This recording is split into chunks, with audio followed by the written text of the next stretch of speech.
pidiendo misericordia, pidiéndote, Dios, que los ayudes en sus diversos problemas o necesidades.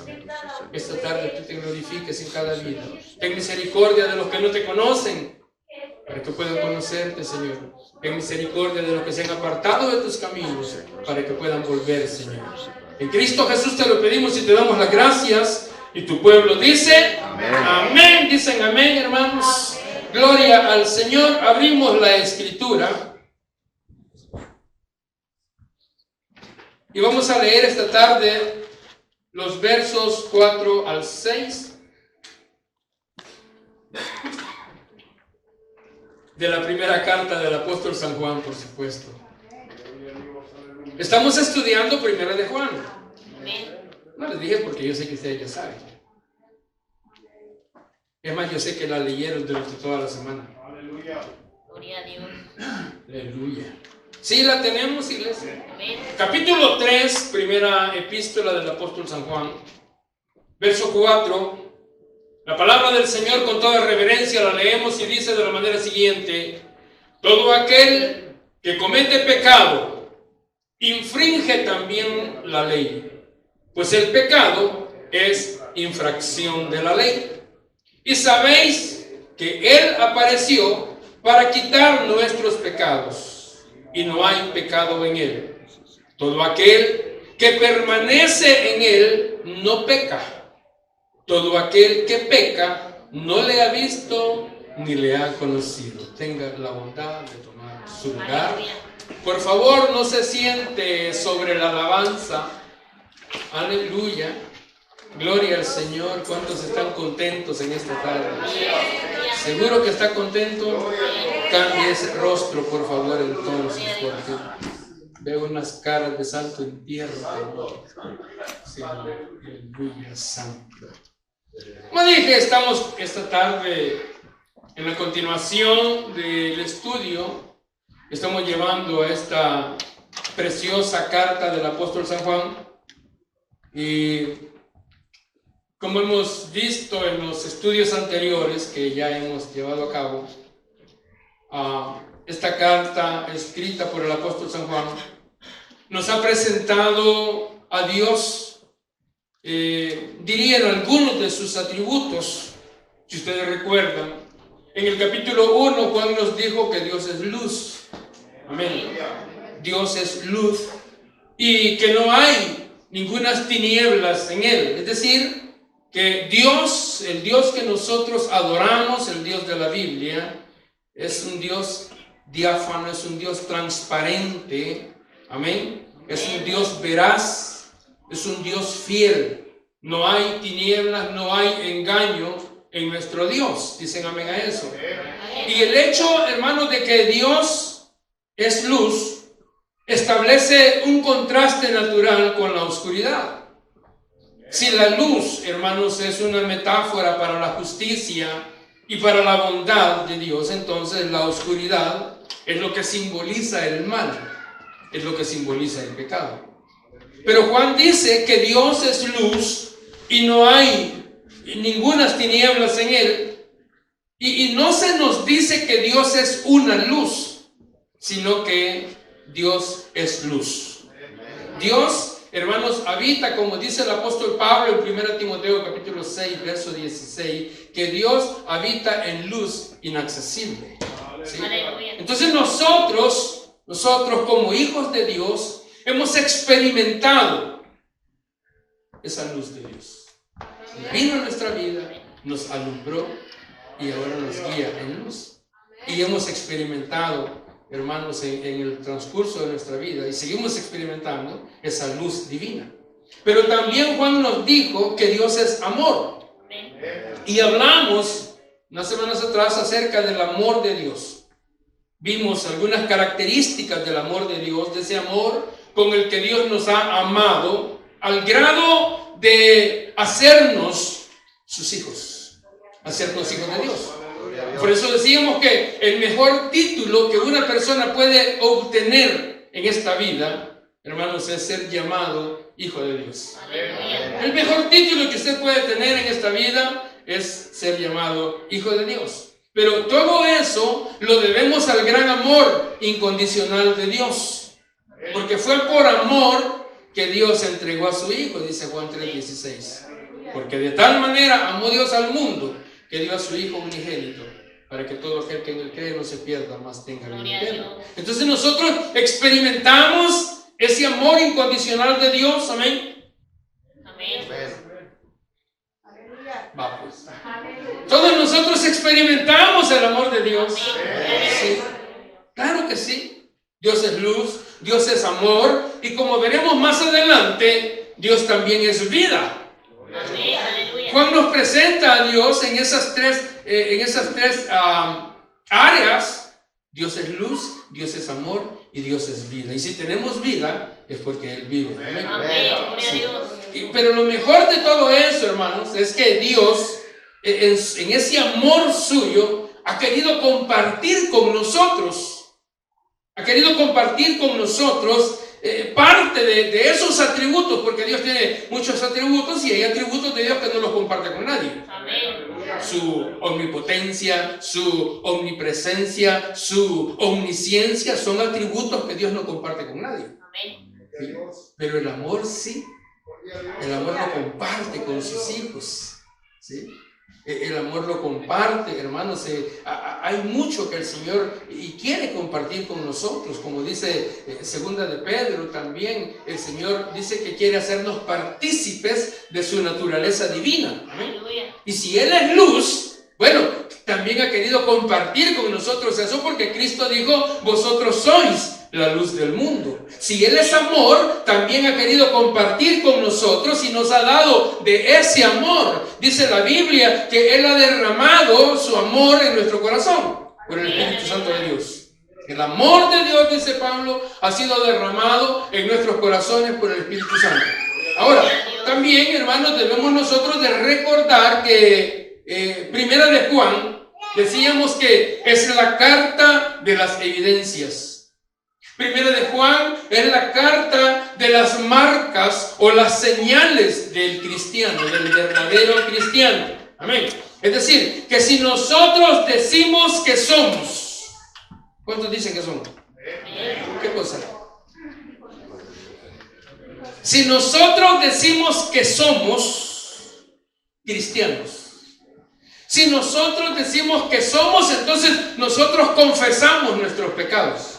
Lo vimos anteriormente. Si nosotros decimos que somos cristianos, obedecemos a la palabra de Dios. Aleluya. Mire, ya se bajaron los aleluyas. Sí, eso lo vimos. Si decimos que somos cristianos, entonces tenemos que obedecer esta palabra. Gloria a Dios. Amén. Si decimos que somos cristianos, entonces dijimos que vamos creciendo cada día en el conocimiento de la palabra de Dios. Amén. ¿Sí? Vamos creciendo, vamos madurando en la vida espiritual. Amén. Si decimos que somos cristianos, entonces, ¿verdad que nos amamos los unos a los otros? Sí, eso es lo que Juan nos enseña. Amamos al prójimo, nos amamos los unos a los otros y también aborrecemos el pecado. Si decimos que somos cristianos, entonces nosotros permanecemos en Él y andamos como Él anduvo. Aleluya. Eso, hermanos, es lo que nos sucede. Eso es lo que nos pasa cuando venimos a Cristo en arrepentimiento y fe, confesando nuestros pecados y recibiéndole como nuestro Señor y como nuestro Salvador. Entonces, si yo digo que soy cristiano, se tiene que ver que soy cristiano. No porque traigo una Biblia bajo el brazo, porque eso no hace cristiano a nadie. Sí. Yo sé que tenemos eso, ¿no? Que cuando vemos a una persona con una Biblia, Dios le bendiga, hermano. Tal vez se la encontró por ahí. Sí. No, el asunto es que si decimos que somos cristianos, tenemos que mostrar evidencia de que somos realmente cristianos. Amén. Que lo que yo digo que soy, tengo que evidenciarlo. Como miré cómo se bajan los ánimos. Y la evidencia de ser cristiano no es que voy a X, Y, Z iglesia. No, eso no es evidencia. Porque hay mucha gente que asiste a la iglesia, pero no es creyente. A lo mejor a cobrar a alguien. No. La evidencia de que soy cristiano no es que pertenezco a determinada denominación. La evidencia de que estoy en la luz, la evidencia de que ando en la verdad, es que estoy en Cristo. Porque la verdad es Cristo. Él dijo, yo soy el camino, la verdad y la vida. La verdad tiene nombre y se llama Cristo Jesús. Entonces cuando Juan dice, mirad cuál amor nos ha dado el Padre, voy a retroceder un poco, para que seamos llamados hijos de Dios, Juan nos está recordando una cosa. Me tuve que regresar al verso primero. Juan dice, mirad cuál amor nos ha dado el Padre para que seamos llamados hijos de Dios. Juan nos está recordando una cosa. ¿Qué cosa nos está recordando, iglesia? ¿Qué cosa nos está recordando Juan? ¿Qué cosa nos está recordando Juan? Mirad cuál amor nos ha dado el Padre para que seamos llamados hijos de Dios. ¿Qué le está diciendo? ¿De qué le está hablando Juan? Juan nos está recordando nuestra nueva identidad.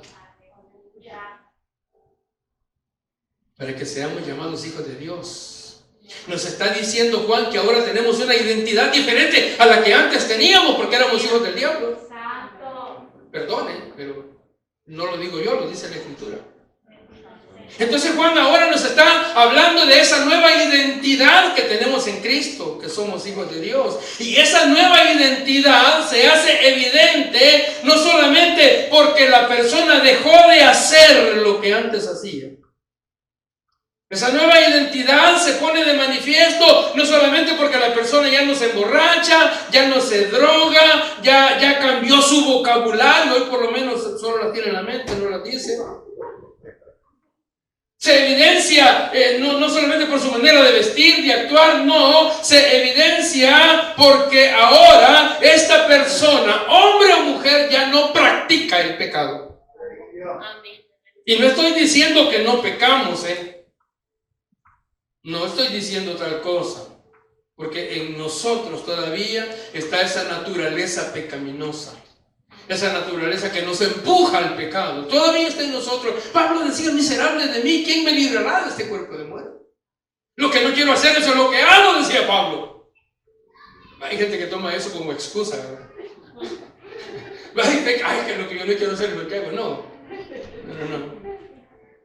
Está en nosotros esa naturaleza pecaminosa. Ahí está. Ese viejo hombre, ahí está.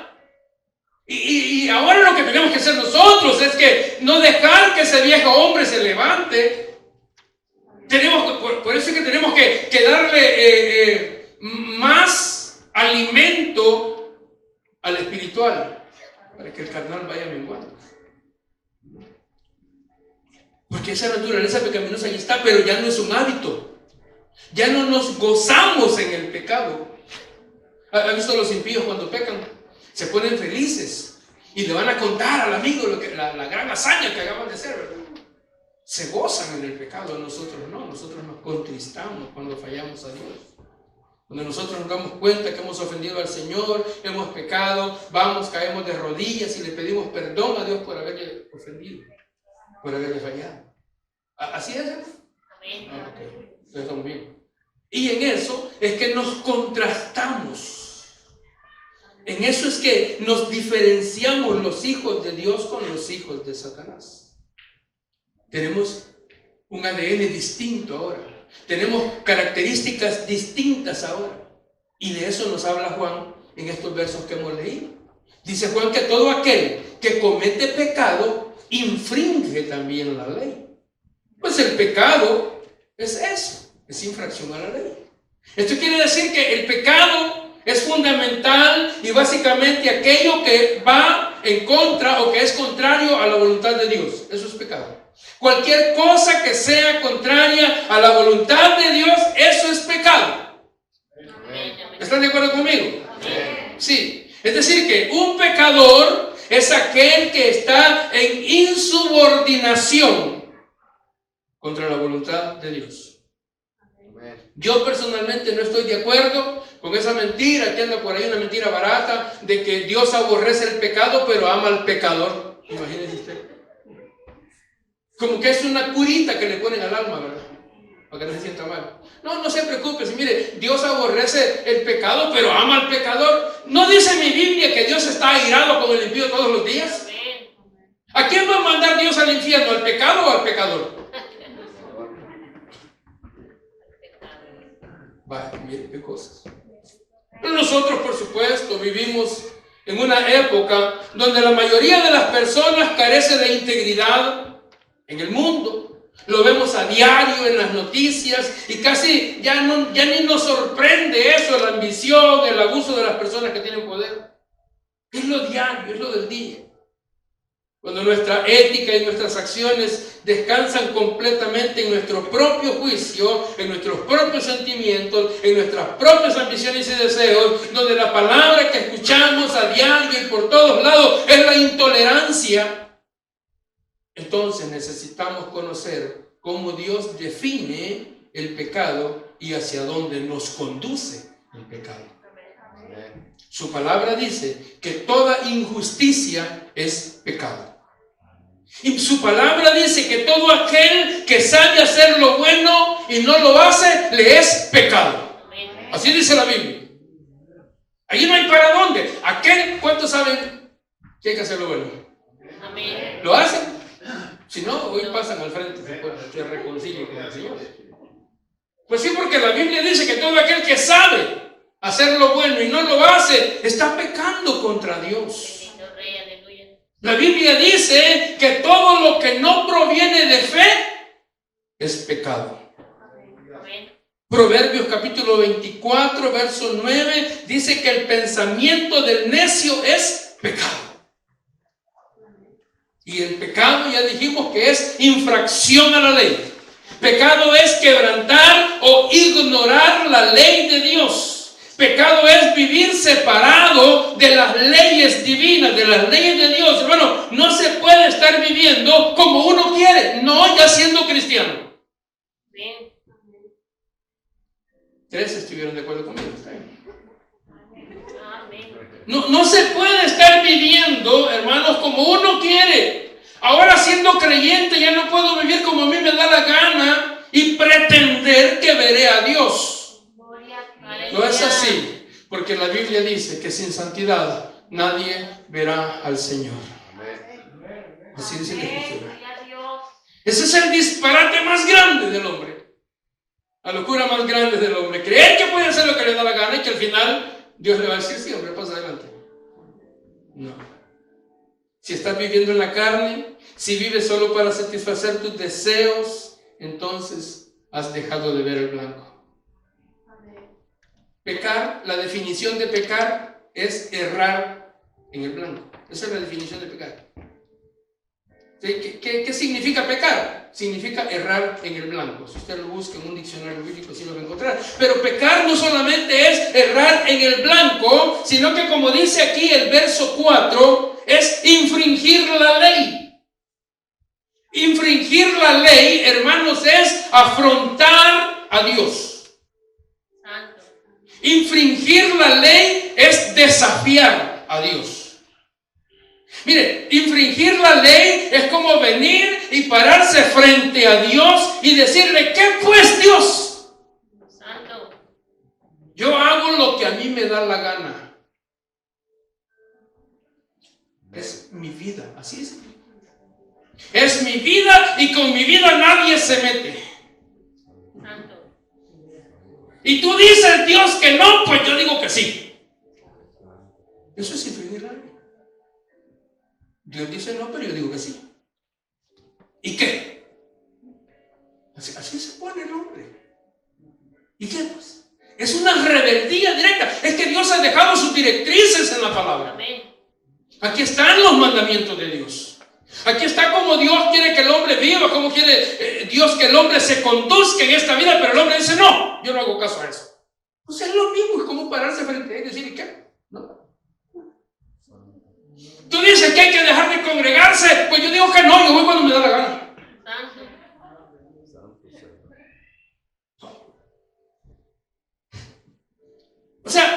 no me importa lo que ese libro diga. Yo hago lo que quiero, cuando quiero y como quiero y qué. Esa es la posición del hombre.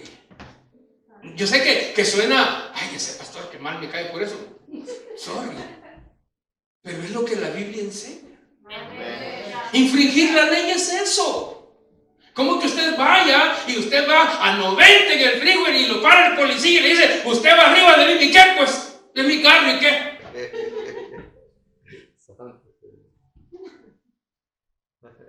Por supuesto que le tenemos más miedo al policía que a Dios. Se lo decimos mentalmente, ¿verdad? El problema es que Dios también conoce nuestros pensamientos. Bendito Rey. Entonces tenemos ahí que la gente va a la iglesia cuando quiere. Cantan cuando quieren. Ofrendan si quieren. Sirven si quieren. Porque no les importa lo que la ley de Dios dice. Bendito Dios, aleluya. La infringen, la quebrantan cuando quieren, la violan cuando quieren, cuantas veces quieren. Juan dice que el pecado es infracción a la ley. Infringir la ley es ir en contra de ella, pero también ir en contra del que la dictó. Y no me bajo de aquí. Dios dice no, pues yo digo sí, me vale qué. Entonces el hombre dice, si es que para eso tengo libre albedrío. ¿Han escuchado esa palabra ustedes por ahí?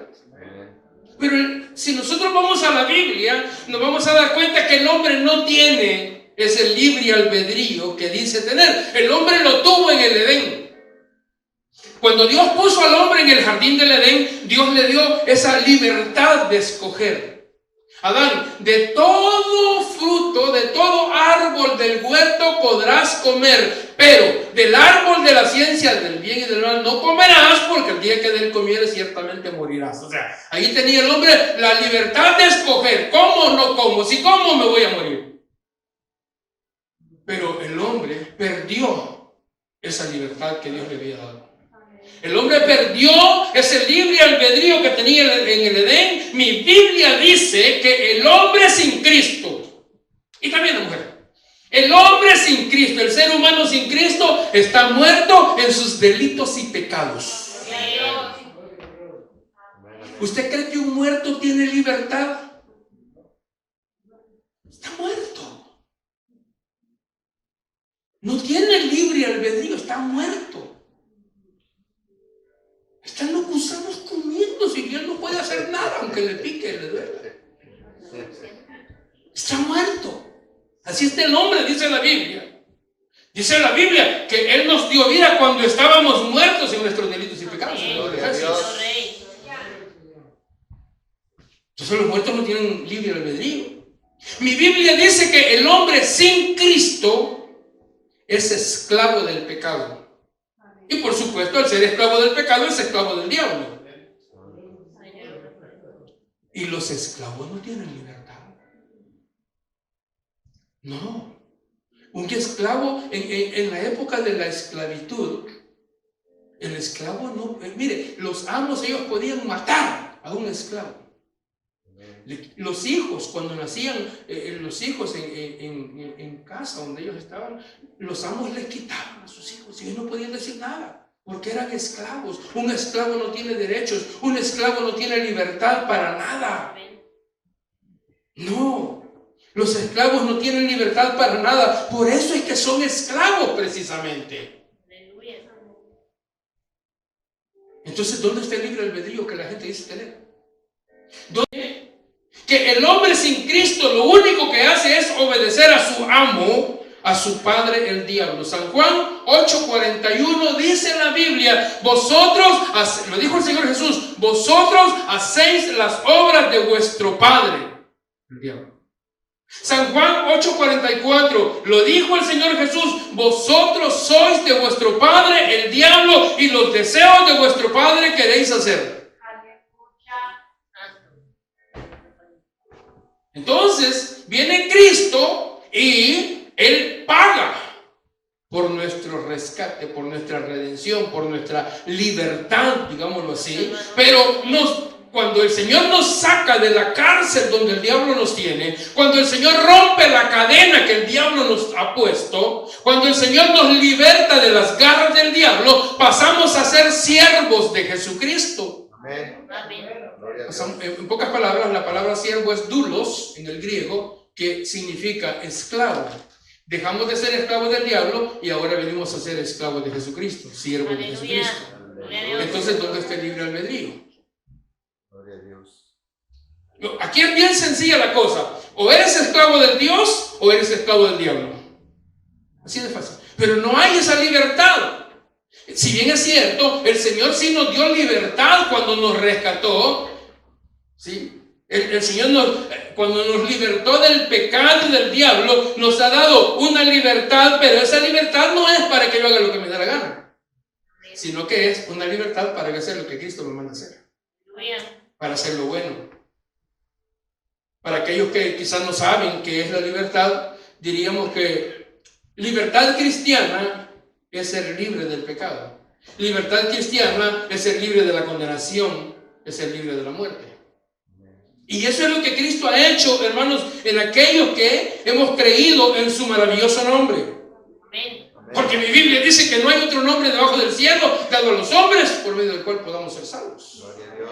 Aleluya. Y eso fue lo que Dios propuso, y eso fue lo que los apóstoles predicaron, y eso fue lo que Cristo trajo a este mundo. Él trajo una perfecta liberación a los hombres. La Biblia dice que el que tiene al Hijo tiene la vida, pero el que no tiene al Hijo no tiene la vida de Dios en su ser. Sigue muerto. Aleluya. De ahí, hermanos, es que se origina o que se obtuvo esa liberación a través de Cristo. El que cree en Él y le recibe a Él tiene esperanza de vida. Amén. Y ha sido hecho libre del pecado, ha sido hecho libre de la condenación y de la muerte eterna. Pero es ahí precisamente donde el diablo, y que el Señor lo reprende esta tarde, el diablo trata de trabajar en la vida del creyente. El diablo viene a la vida del creyente a trabajar en él para hacerlo infringir la ley. Y viene y te ofrece y te presenta, y todo el propósito de Satanás, que el Señor lo reprenda, es hacernos infringir la ley de Dios. ¿Para qué? Para volvernos a la esclavitud del pecado. Y entonces si le mete la música del mundo, y le mete las modas del mundo, y le mete toda la basura del mundo. ¿Para qué? Para hacerlo volver.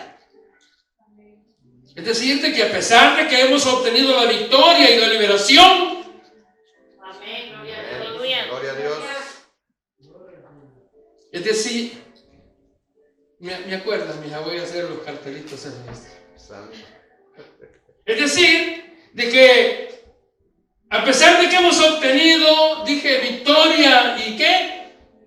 Y liberación, siempre el diablo ha tratado de hacer creer a los cristianos que no es suficiente Cristo.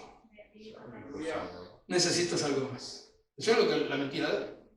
Sin embargo, el apóstol habla claramente, hermanos, de que no solamente fuimos hechos libres, sino que no debemos volver al yugo de la esclavitud. Amén. Aleluya. Si hemos obtenido, hermanos, la gloria, la libertad, dice que no debemos de volver al yugo de la esclavitud. El que hace pecado dice que es esclavo del pecado, es esclavo de sus afectos, de sus deseos. Y si es esclavo de sus deseos, el hombre no puede gozar de toda la libertad que hay en Cristo Jesús. Amén. Uno de los grandes problemas del pecado es su antagonismo hacia la ley de Dios. Esa oposición, pues, a la ley de Dios. Sabemos que la ley, hermanos, la ley es una manifestación de la voluntad de Dios. La ley no es mala. Lo dice el apóstol Pablo. Entonces, si nosotros decimos que amamos a Dios, si decimos que tenemos comunión con Él, si decimos que hemos nacido de Él, entonces estamos nosotros, oígame bien, estamos nosotros comprometidos a deleitarnos en el cumplimiento de su voluntad. Amén. Aleluya. Ese es nuestro compromiso. nuestra vida ahora tiene que ser enfocada, orientada en agradarle a Él. Amén. Ay, qué aburrido para usted. Amén. Es decir, que tenemos que alinear nuestros pensamientos con la palabra de Dios, ya que es aquí en nuestra mente, es aquí en nuestra mente donde se efectúa esa primera escala para llegar a la acción de pecar. Alguien dijo que la mente es el taller del diablo. Ahí es donde él trabaja y se la pasa bien ocupado, trabajando en la mente del hombre. La Biblia dice que todo aquel que permanece en él no peca, todo aquel que peca no le ha visto ni le ha conocido, dice Juan. Y por eso él dice: hijitos, que nadie los engañe. El que hace justicia es justo como él es justo. El que practica el pecado es del diablo, porque el diablo peca desde el principio. Entonces debemos de recordar que una de las finalidades con la que el apóstol escribe esta carta es para, ¿se acuerdan que dijimos que era para alertar a la iglesia sobre las falsas doctrinas? Amén. Pero a la gente no le importa. Hoy van y a todo dicen amén. No leen la Biblia. A todo dicen amén. Por allá les dicen que tienen que ir a unos retiros y mire, escriben en este papelito todos sus problemas, todas sus penas, todas sus angustias, todas sus decepciones. ¿Para qué escriban? Y después lo van a quemar. Oye, no tiene nada. Ya fue libre porque el papelito donde usted escribió todo, ahí ya se quemó, ya se fue todo eso. Y la gente, bien creída. Bien creídos que ya, por no escudriñar las escrituras. Y podríamos mencionar un montón de falsas ideas, falsos conceptos, falsas doctrinas que se han metido en la iglesia. Juan está alertando a la iglesia sobre falsas doctrinas, sobre esos falsos maestros. Juan está alertando a la iglesia una vez más. Gloria a Dios.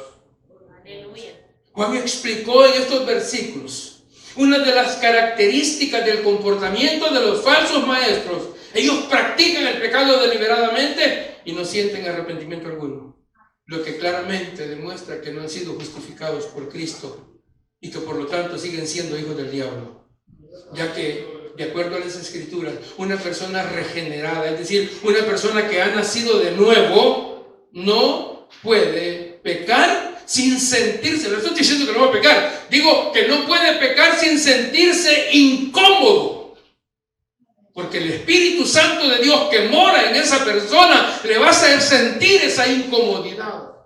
Se va a contristar por haber pecado porque el Espíritu Santo de Dios que está morando en él se contrista.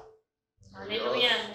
La buena noticia es que para esto dice que apareció el Hijo de Dios. ¿Cómo dice el verso 5? Sabéis que Él apareció para quitar nuestros pecados, no hay pecado en Él. Oiga, qué buena noticia, ¿verdad? Qué buena noticia, hermanos, oiga. No, hombre, la mejor noticia que esta tarde podemos haber recibido nosotros. Aleluya. Que para esto dice, y sabéis que Él apareció. Yo pensé que el Señor había venido para hacerme más rico, dice la gente. A mí me habían dicho que venir a la iglesia, que venir a Cristo era que el Señor lo iba a hacer millonario. No, Él vino para esto. La razón por la que Cristo vino fue para quitar nuestros pecados. Aleluya. Oiga, ¿no les parece a ustedes que es una excelente noticia? Amén. Y lo digo porque el problema más grande del hombre, ya lo hemos dicho, el problema más grande del ser humano no es la pobreza. El problema más grande de la humanidad no es la explosión demográfica. No. Dicen que cada niño trae su torta bajo el brazo, así dicen. Su pan, pues. Viene con su Big Mac. Voy a ir a ver al hermano Madrid a ver que me dio un pedazo. Así dicen, no. Yo he escuchado, no sé ustedes, pero yo he escuchado eso. No hay problema. Siga teniendo, al cabo cada niño trae su pan bajo el brazo. Entonces, el problema más grande del mundo no es la explosión demográfica. No es, hermano, la carestía de la vida, no es el alza de los precios, el combustible, no, nada de eso, no es la discriminación racial. El problema más grande del ser humano, el problema más grande de toda la humanidad se llama pecado. Amén. Ese es el problema más grande del mundo, el pecado. Eso es lo más grave. Ese es el mal más grande de la humanidad, el pecado. Porque el pecado, la paga del pecado, dice mi Biblia, que es la muerte. Y hay dos cosas importantes. Una es que Él apareció para quitar nuestros pecados, dice la Biblia. Venga Dios. Y Juan aquí habla en plural, ¿verdad? Porque si recordamos Juan 3:16, Él dice que de tal manera amó Dios al mundo para que todo aquel que en Él cree no se pierda, mas tenga vida eterna. Amén. Y aquí dice que para eso fue que apareció el Hijo de Dios. El Hijo de Dios, como dice en otra porción, Pablo dice que el Hijo de Dios, hermanos, apareció para deshacer las obras del diablo. Amén. Gloria a Dios. Aleluya. El diablo tiene tres objetivos bien definidos. Dice el Señor Jesús que Satanás vino a hurtar, a matar y a destruir. La gente tiene... Es que la gente... Por eso quisiera agarrar el chiquillo. Porque la gente tiene la idea, errónea por supuesto, de que el diablo anda asustando a la gente. Figúrese usted. No pases por ahí porque por ahí sale el diablo y te va a asustar.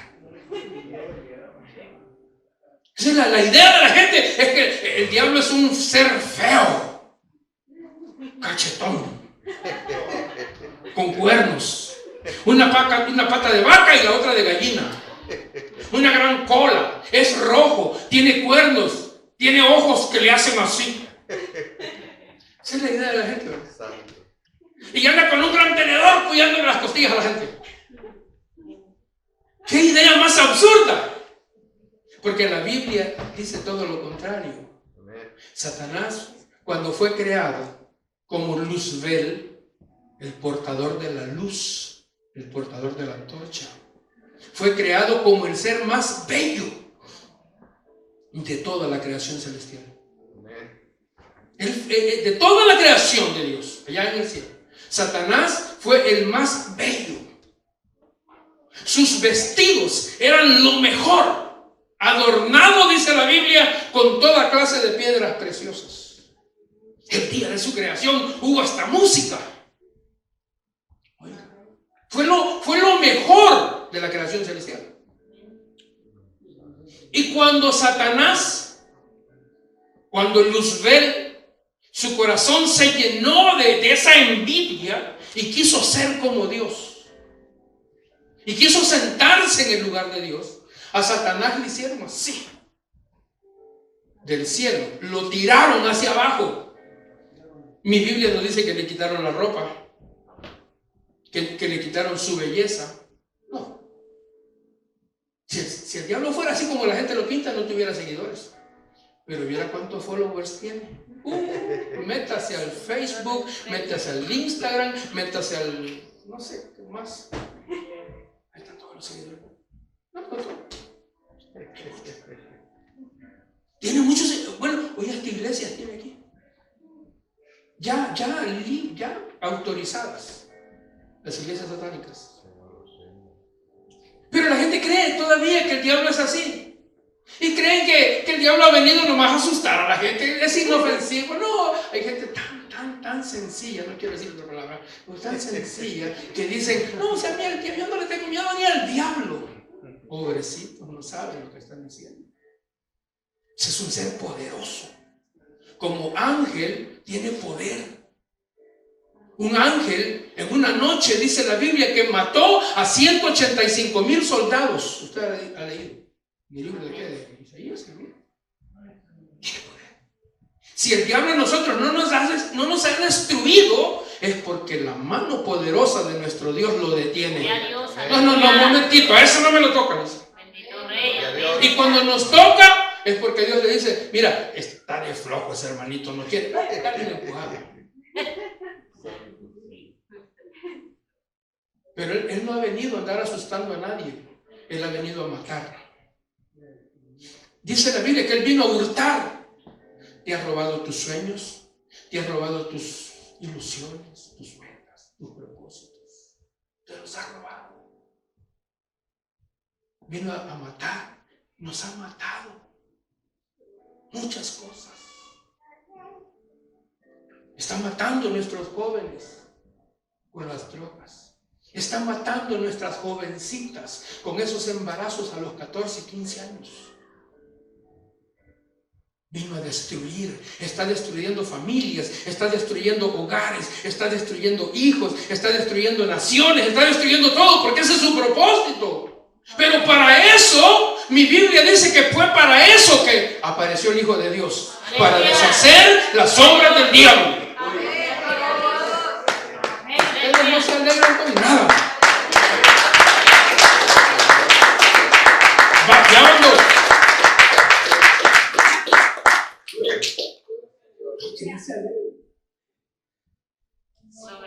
Para eso apareció el Hijo de Dios, para deshacer las obras del Dios. Digo, qué noticia más tremenda esta, que el Hijo de Dios vino a deshacer las obras del diablo.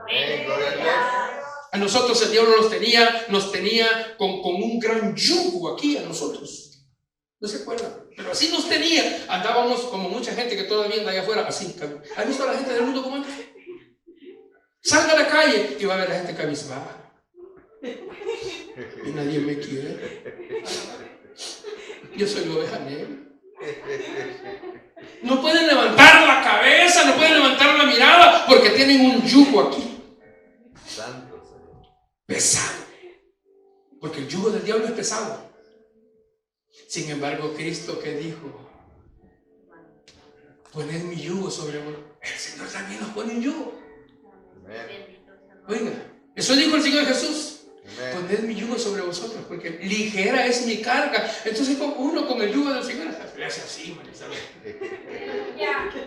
Porque el yugo del Señor es ligero. Pero miren, para que dos bueyes con B, para que dos bueyes puedan caminar, alar la carreta, alar el arado, bueno, les ponen un yugo. O sea que el yugo se lleva entre dos. Usted le pone un yugo solo a un buey y va a andar así. No, entonces cuando Cristo dice, tomad mi yugo sobre vosotros, usted lleva una parte y él lleva la otra. Y él dice, ligera es mi carga. Porque el Señor no nos pone carga pesada. Dice que Él no nos pone una carga más allá de lo que nosotros podemos aguantar. Amén, gloria a Dios. No, lo que pasa es que nosotros somos llorones. Con cualquier cosita, ya la chillazón, pero no, el Señor no, tranquilo. Pero la cosa más maravillosa, hermanos, que una persona puede experimentar en esta vida es pertenecer a la iglesia de nuestro Señor Jesucristo. Amén, gloria a Dios. Porque hemos sido rescatados, hemos sido salvados por su sangre preciosa, y su sangre preciosa nos cubre, nos guarda. Amén. Para esto fue que vino el Hijo de Dios. Para eso dice Juan que Él apareció.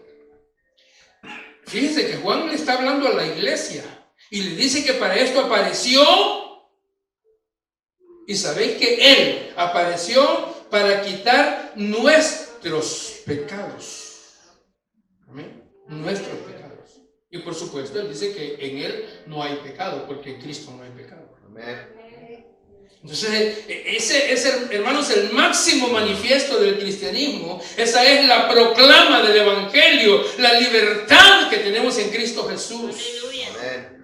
Y podemos nosotros con esa libertad desarrollar nuestra vida espiritual delante de Dios. No tener esas cargas de las que he hablado. Ser libres totalmente. Y ahora vivir para el Señor, vivir para Dios. Ahora y por toda la eternidad. Gloria a Dios.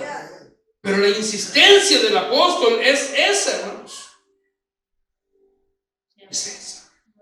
Él dice allí que Cristo apareció para quitar nuestros pecados y que no hay pecado en Él. Amén. Si ya vimos que Cristo, la razón de su venida es esa. Gloria a Dios. Pero también dice que todo aquel, ¿cómo dice el verso 6? Todo aquel que permanece en Él. Oiga, todo aquel, dice Juan, que permanece en Él. Es que esto, el cristianismo se trata de eso, de permanecer. No, esas estrellas fugaces, esos hermanos cometas, tienen que hacer algo. Si ya no se cometa. Porque el Señor habla de una permanencia en Él. San Juan capítulo 15, el Señor dice: yo soy la vid y vosotros sois los pámpanos. Ustedes son pampanitos. Ustedes son los pámpanos, dijo el Señor. Todo pámpano que en mí no lleva fruto. Pero el punto es de que el pámpano, esa ramita de la vid, está pegada al tronco, a la vid. Pero si lo arrancan, se seca. Entonces, si nosotros queremos ser fructíferos, tenemos que estar en Cristo. Y por eso la Biblia dice: de modo que si alguno está en Cristo, la Biblia habla de estar en Él. De permanecer en Él. Esa es la idea. Permanecer en Él, estar en Él, vivir en Él. Aleluya. Y toda persona que permanece en Él, dice Juan, no peca. Es decir, no tiene ese hábito. No es que no cometa pecado, no. Porque somos seres imperfectos. Somos seres imperfectos, ya lo dije, tenemos esa dualidad, esa naturaleza pecaminosa en nosotros que nos lleva, nos impulsa, nos empuja al pecado, pero no es un hábito. No es un hábito, ese es el punto. No es un hábito en el creyente. Es decir, no lo practica, sino muy al contrario. El cristiano lo rechaza, el cristiano lo rehúye. No es como el pecador. El pecador vive con toda naturalidad en el pecado. Él no se siente incómodo por el pecado. Al contrario, él se siente bien. Como la puerca en el cielo, dice la Biblia. Sin embargo, el Hijo de Dios, el que ha recibido esa nueva naturaleza, ya no puede ni desea estar en esa vida pecaminosa. Ya no. Si ustedes recuerdan la parábola del hijo pródigo, cuando él se encuentra allá, hermanos, en la posilga, ahí con los cerdos, cuidando a los cerdos, queriendo comerse las algarrobas de los cerdos, él no quería estar allí. Él sentía que no pertenecía a ese lugar, y entonces él dice: wow, en la casa de mi padre hay abundancia de comida, y yo aquí estoy muriéndome de hambre, queriéndome comer las algarrobas de los cerdos. Esto no es para mí. Esta no es la vida que yo quiero tener. No, ya sé lo que voy a hacer. Me voy a levantar, voy a ir con mi padre, le voy a pedir perdón, le voy a decir: Padre, he pecado contra el cielo y contra ti, ya no soy digno de ser llamado tu hijo. Ahora hazme como uno de tus jornaleros. Gloria a Dios. Regresó al hogar, y el padre, desde que lo vio venir de lejos, lo reconoció. Decíamos en la semana, no sé, pasada, creo, que los jornaleros que estaban por ahí como que no lo conocieron. Sí lo conocieron, creo yo, lo que pasa es que huelía feo y nos hicieron acercar. Venía apestoso a puercos, a cerdos, andrajoso. Pero el padre no le importó, salió corriendo, dice la Biblia, a recibirlo, lo abrazó, lo besó, lo llevó para adentro y maten el animal más gordo que hay porque vamos a tener una tremenda fiesta. Vayan, báñenlo porque apesta. Y pónganle un traje nuevo, dolce, zapatos nuevos, Johnston & Murphy, de lo que trae el pastor. Pónganle un Rolex, no dijo Rolex. Pónganle anillo, dijo.